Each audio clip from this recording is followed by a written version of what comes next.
Hello दोस्तों, स्वागत है आप सभी का आपके अपने यूट्यूब चैनल एजुकेटेड भारत में। दोस्तों आज हम देखेंगे डेली टॉप 20 जीके क्वेश्चंस। ये मोस्ट इंपॉर्टेंट क्वेश्चंस हैं आपके अपकमिंग एग्जाम्स के लिए। सभी क्वेश्चन प्रीवियस ईयर पेपर पर आधारित है, तो प्लीज़ वीडियो का एंड तक ज़रूर देखिए। वीडियो पसंद आए तो लाइक एंड शेयर ज़रूर कीजिएगा। अगर अभी तक चैनल को सब्सक्राइब नहीं किया है तो प्लीज़ चैनल को सब्सक्राइब करके बेल आइकन ज़रूर प्रेस कर दीजिए। चलिए स्टार्ट करते हैं। फर्स्ट क्वेश्चन है, भारत के अंदर प्रथम स्थापित परमाणु संयंत्र एटॉमिक प्लांट इनमें से कौन सा है? तो यहाँ पर इसका करेक्ट आंसर हो जाएगा ए, तारापुर परमाणु संयंत्र। मोस्ट इंपॉर्टेंट है तारापुर परमाणु संयंत्र। देखिए ये कहाँ पर स्थित है, तो भारत के महाराष्ट्र राज्य के पालघर जिले में स्थित एक शहर है तारापुर, और यहाँ भारत के 4 नाभिकीय रिएक्टर लगे हैं जिनसे विद्युत शक्ति पैदा की जाती है, और उन्हीं में से एक है तारापुर परमाणु संयंत्र जो सबसे पहला भारत में स्थापित परमाणु संयंत्र है। तो ये मोस्ट इंपॉर्टेंट है, ये पूछा जाता है कि इसकी स्थापना कब की गई थी? तो 1961 में इसकी स्थापना की गई है। तो आपको याद रखना है तारापुर परमाणु संयंत्र महाराष्ट्र में है और स्थापना कब हुई है? 1961 में। आयोडीन के टिंचर का प्रयोग किसके लिए किया जाता है? मोस्ट इंपॉर्टेंट क्वेश्चन, आयोडीन के टिंचर का उपयोग किसके लिए किया जाता है? तो सही आंसर हो जाएगा सी, एंटीसेप्टिक के रूप में आयोडीन के टिंचर का यूज़ किया जाता है। देखिए जो आयोडीन का टिंचर होता है वो एक एंटीसेप्टिक घोल होता है। ये इथेनॉल और पानी के मिश्रण में, ठीक है, ये इथेनॉल और पानी के मिश्रण में आयोडीन को भंग करके तैयार किया जाता है, ठीक है। और ये शरीर में देखिए अगर कहीं भी कट लग गया हो, कट हो गया, कोई घाव हो गया, तो जो वो वाला एरिया रहता है जहाँ पे कट या घाव हुआ है उसे कीटाणु रहित करने के लिए आयोडीन के टिंचर का ही यूज़ किया जाता है। तो ये मोस्ट इंपॉर्टेंट है कि आयोडीन का टिंचर किस रूप में यूज़ होता है? तो एंटीसेप्टिक के रूप में यूज़ किया जाता है। सूफी संत इनमें से कौन से स्थान पर निवास करते थे? तो यहाँ पर करेक्ट आंसर्स का हो जाएगा ए, खानकाहा, ठीक है। जो सूफी संत थे, देखिए सूफीवाद का पालन करने वाले जो संत होते हैं उन्हें सूफी संत कहा जाता है, और इनके जो निवास का स्थान होता है वो क्या कहलाता है? खानकाहा। मोस्ट इंपॉर्टेंट है, याद रखना है क्योंकि एग्जाम में पूछा जाता है। निम्न अक्षांश यानी अधिक वर्षा और उच्च अक्षांश यानी कम वर्षा, इसके तथ्य के पीछे क्या कारण हो सकता है? तो यहाँ पर करेक्ट आंसर हो जाएगा डी, वाष्पीकरण, ठीक है। इसके पीछे का कारण क्या है? वाष्पीकरण। कितने सालों के बाद राष्ट्रीय जनगणना की जाती है? मोस्ट इंपॉर्टेंट क्वेश्चन, बहुत इजी भी है, सभी को पता होगा। करेक्ट आंसर क्या हो जाएगा?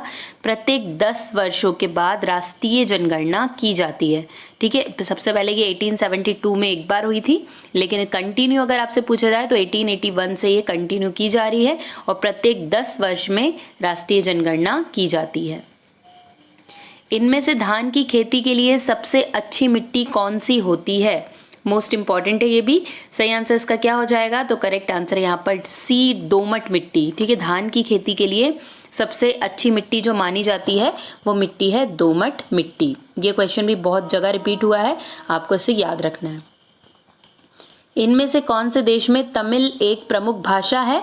तो इनमें से कौन सा देश है जहाँ पर तमिल एक प्रमुख भाषा है? तो करेक्ट आंसर हो जाएगा सी, सिंगापुर में। देखिए सिंगापुर में तमिल एक प्रमुख भाषा है।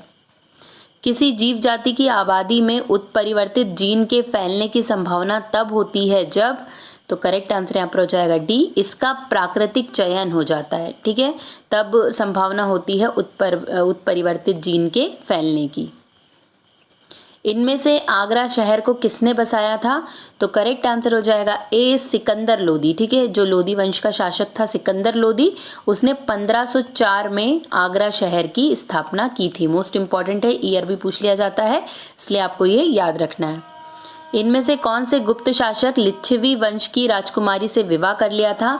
कौन सा गुप्त शासक है जिसने? तो करेक्ट आंसर हो जाएगा बी, चंद्रगुप्त प्रथम ने लिच्छवी वंश की राजकुमारी से विवाह किया था, ठीक है। मोस्ट इंपॉर्टेंट है, ये भी कई बार एग्जाम में पूछा गया है।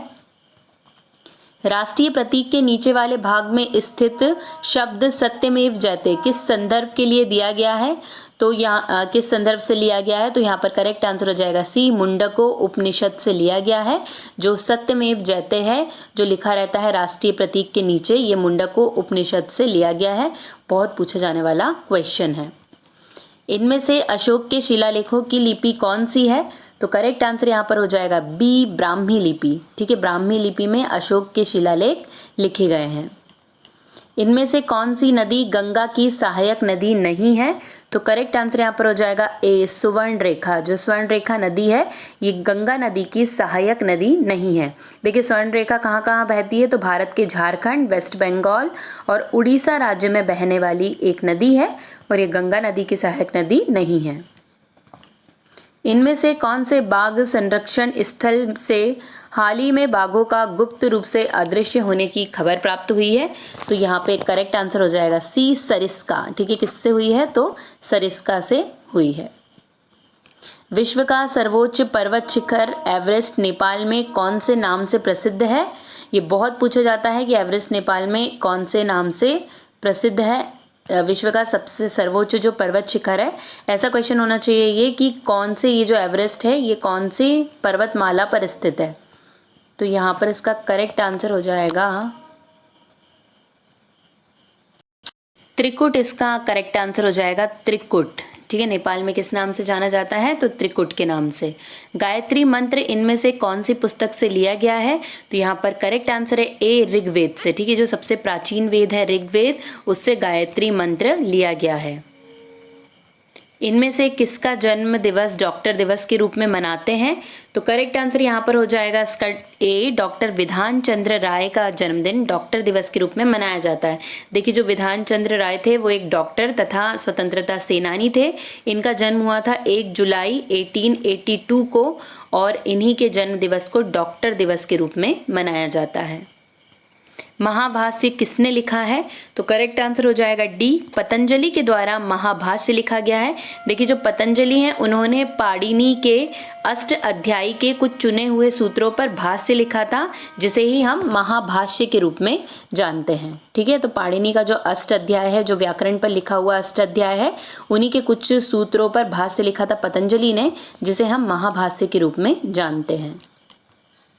किस दिन मलेरिया दिवस मनाया जाता है?